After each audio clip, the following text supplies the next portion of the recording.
no money changing hands. Just two soldiers speaking the truth. Help me. Help me to do this. That's it, I have to leave now. You don't shoot him, millions will die. Hello there, Seraphim17 once again, introducing you to my Battlefield 3 hard difficulty video walkthrough. This is the mission entitled Comrade, and we are playing as the Russians. And you'll notice I've trimmed out a whole bunch of the start section and got straight into the action. You're playing as a guy called Dima. He's the dude who you hear speaking in the intro, who does the awesome quote at a pivotal moment of the game. And this is my favourite level on the campaign. And the reason for it is, it looks awesome, it plays awesome, and it reminds me of Kane and Lynch 2. And there's just something about this level, it's so fun. It goes from this car park to an office building, and then the office building is so bright and colourful, it looks like something out of Mirror's Edge. And it's just... I love this level. This level's fantastic. It's such a nice one, and it's such a pleasure to play it. But it is a little bit challenging at times, unless you know what you're doing. So the best thing to do, I always take on the left-hand side of the room. One thing to mention is the cars will blow up if a grenade goes near them, and if you get blown up by a car, it's pretty much insta-death. You want to be super careful. And just be aware that sometimes when you're behind the cars, it doesn't necessarily mean that you're safe. Because there are a large amount of times when I've laid down behind a car and a dude shot me from underneath it, which is realistic, but boy is it frustrating. So just keep eking your way through, using the pillars as cover, and just peppering the guys that are shooting at your team. If you do it correctly, you shouldn't have too much of an issue. Just keep moving down this line. Don't get too aggressive though, because the closer you are to enemies, the harder they hit, and you die pretty quick as it is. And you're also going to come across the F2000 on this level, but unfortunately it keeps having the damn holographic sight on it early on, and I hate the holographic sight. So you're going to see me running around like an idiot trying to pick up an F2000 with iron sights, because this level is, like I've mentioned, is my favourite, and it's also my favourite gun, the F2000 on the game. It's one of the ones that seems to do a lot of damage, it fires fast, it fires accurately, and it just kicks ass on this level. So if you can see it with the iron sights, I mean, if you like the holo sight, go for it, but I don't, so... All I will say is, swap out your secondary for an F2000 and keep this silenced assault rifle thing, this submachine gun, because they're both are fantastic weapons, they are really useful. I do like the UMP as well. The UMP is probably my second favourite gun on the game.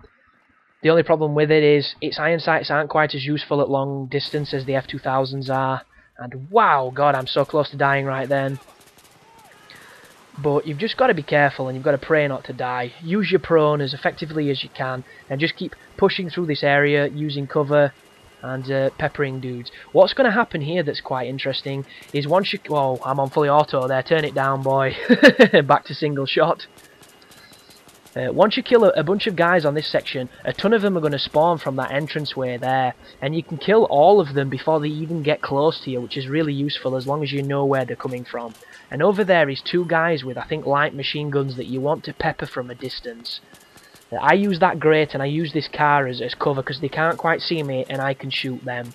But the distance game in this one is kind of weird sometimes. Sometimes your guns are super accurate, sometimes they're not. And I do believe there's bullet drop, but it seems really hard to calculate, because I tried doing it with the tank, but apparently the tank fires exactly where you point it. It's like a laser pen, it's crazy. But keep on pushing through. There's your checkpoint. You don't have to sweat so much now. You can be a little bit more, you know, happy-go-lucky, and then you can push forward onto the next section. And there's not too many challenging rooms after this. There's a running section towards the end which kind of sucks because it's very random, but for the most, the rest of this is pretty standard. There is one section in an office building where all the cover is destructible, so you need to make yourself as mobile as possible and run away a lot, but I'll explain that when we get there. So instead I'm going to talk about Halloween, because it's really close now. And everybody seems to love it, and I used to love it when I was a kid, but as I'm getting older, it's funny how it turns from being such a cool thing to being such an annoying thing. Because especially if you're inside, or if you've not gone out for Halloween or done anything special, which you probably should, because it's one of those things where you can do some awesome things on Halloween. And kudos to Battlefield 3 right now. They've made a gas mask vision that isn't a complete and utter bastard to use. But there's the F2000 with the iron sights. You're going to see me using this gun a lot because I really enjoy it. And up here is the office building with the destructible cover, so just watch what I do. Try not to get shot through cover because you're never safe unless you're far away. It's kind of gay, but you'll just have to, you know, grit your teeth and bear it. And this is a bad section too. This guy gets thrown over a balcony and he doesn't make a word when he goes over. Somebody throws me over a balcony, I think I'm going to say something. There you go. Silence. Oh, sound design, man. But Halloween, anyhow. It's such an interesting thing, because the whole premise of it, when you trace it back, is fundamentally stupid. But, you know, I'm not going to talk too much about that. And people do some crazy things for Halloween. There's generally the whole case of the kids go out trick-or-treating, you know, getting money, getting sweets, doing all that stuff, knocking door to door, which is the reason why it sucks if you don't go out, because all night your door's fucking knocking. You feel like going out with a baseball bat and being like, come on Effie, you wanna go?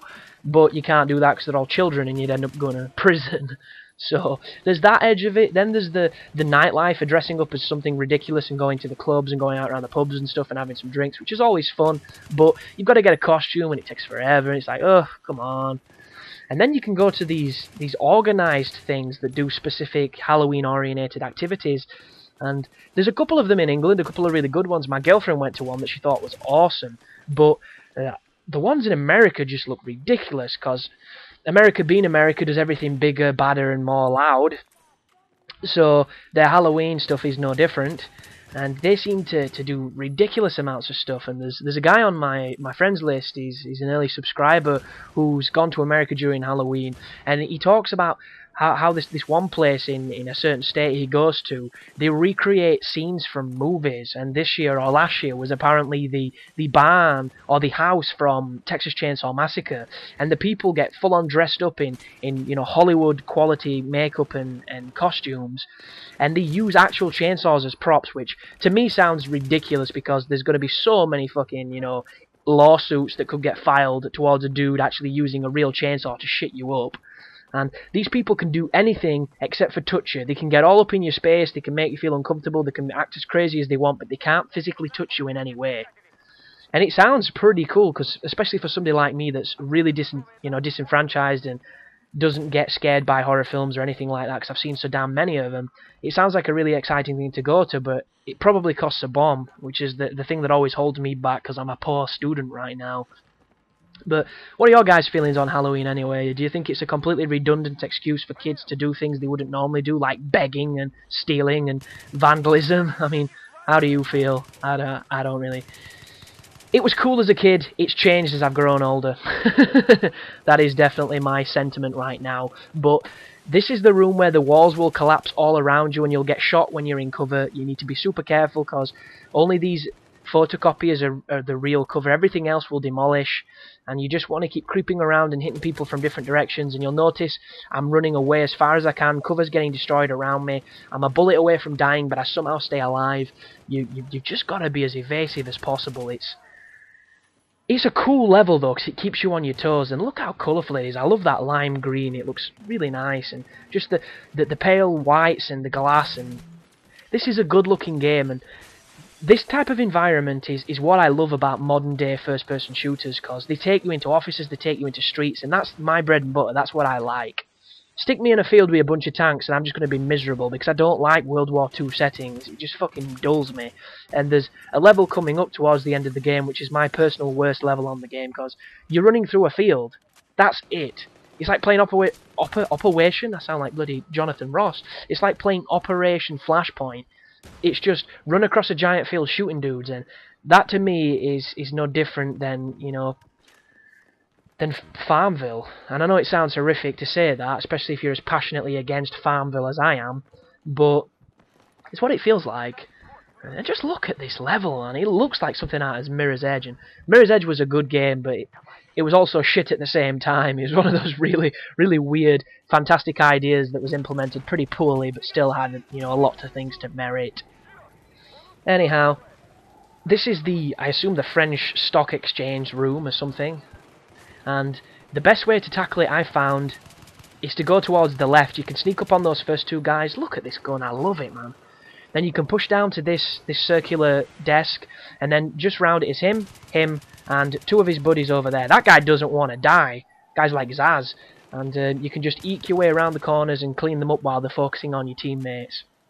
And right now, it doesn't even look like it's on hard because I'm not getting shot. But it just goes to show, if you can flank effectively, you can turn every situation into a significantly easier firefight. There's your checkpoint, and you just have to wait now for your buddy to kick this door open, because apparently you're not rushing enough to do it. So here he comes, with his boot of Stalin. There you go. And then you can follow your friends. And this, to me, this could be a heist. This could be, you know, like Payday the heist, because it's such a good setup, and oh, I like this level. Moral of the story, I'm a fan of this level. Thanks for watching, and you take care now.